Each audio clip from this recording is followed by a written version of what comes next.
Idamalayar government UP. സ്കൂളിനെ വന്യമൃഗശല്യത്തിൽ നിന്നും സംരക്ഷിക്കാൻ ബ്ലോക്ക് പഞ്ചായത്തിന്റെ ഇടപെടൽ വീണ്ടും. സ്കൂളിന് ചുറ്റും ഫെൻസിംഗ് നിർമ്മിക്കുന്നതിനാണ് ഫണ്ട് അനുവദിച്ചിട്ടുള്ളത്. മുമ്പ് ചുറ്റുമതിലും നിർമ്മിച്ചിരുന്നു. വനത്തോട് ചേർന്നാണ് ഇടമലയാർ ഗവൺമെന്റ് യു.പി. സ്കൂൾ സ്ഥിതി ചെയ്യുന്നത്.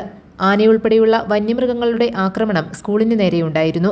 ബ്ലോക്ക് പഞ്ചായത്ത് ഫണ്ട് ഉപയോഗിച്ച് ചുറ്റുമതിൽ നിർമ്മിച്ചതോടെ ആനശല്യം നിലച്ചു. കുരങ്ങ് ഉൾപ്പെടെയുള്ള മറ്റു ജീവികളുടെ ശല്യം തടയുന്നതിനും സ്കൂളിന് കൂടുതൽ സുരക്ഷിതത്വം ഉറപ്പാക്കുന്നതിനുമായാണ് ഇപ്പോൾ വൈദ്യുതി ഫെൻസിംഗ് നിർമ്മിക്കുന്നത്. ഫെൻസിംഗ്, ഓപ്പൺ സ്റ്റേജ്, കിച്ചൺ എന്നിവയ്ക്കായി 28 ലക്ഷം രൂപയാണ് വകയിരുത്തിയിരിക്കുന്നത്. നിർമ്മാണോദ്ഘാടനം പ്രസിഡന്റ് PAM ബഷീർ നിർവഹിച്ചു.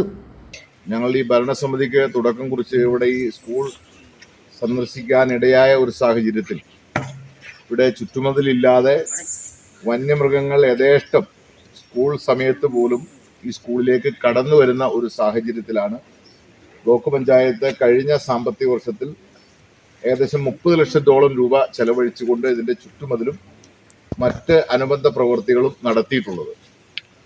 ഇതിനുശേഷം ഇവിടെ സ്കൂൾ അധികൃതരുടെ ആവശ്യപ്രകാരം ഇവിടെ സ്കൂളിൽ ഒരു ഓപ്പൺ സ്റ്റേജും അതോടൊപ്പം തന്നെ കുട്ടികൾക്ക് ഭക്ഷണം തയ്യാറാക്കുന്നതിന് വേണ്ടിയുള്ള ഒരു കിച്ചൺ, അതോടൊപ്പം തന്നെ മതിലിന് പുറത്ത് വന്യമൃഗങ്ങൾ വന്നാൽ അത് തടയുന്നതിന് വേണ്ടി ഹാങ്ങിങ് ഫെൻസിങ് ഉൾപ്പെടെ സ്ഥാപിക്കുന്നതിന് വേണ്ടി 28 ലക്ഷം രൂപയാണ് 2025-26 വാർഷിക പദ്ധതിയിൽ ഉൾപ്പെടുത്തി ഇതിന്റെ നിർമ്മാണ പ്രവർത്തനങ്ങൾക്ക് തുടക്കം കുറിച്ചിട്ടുള്ളത്.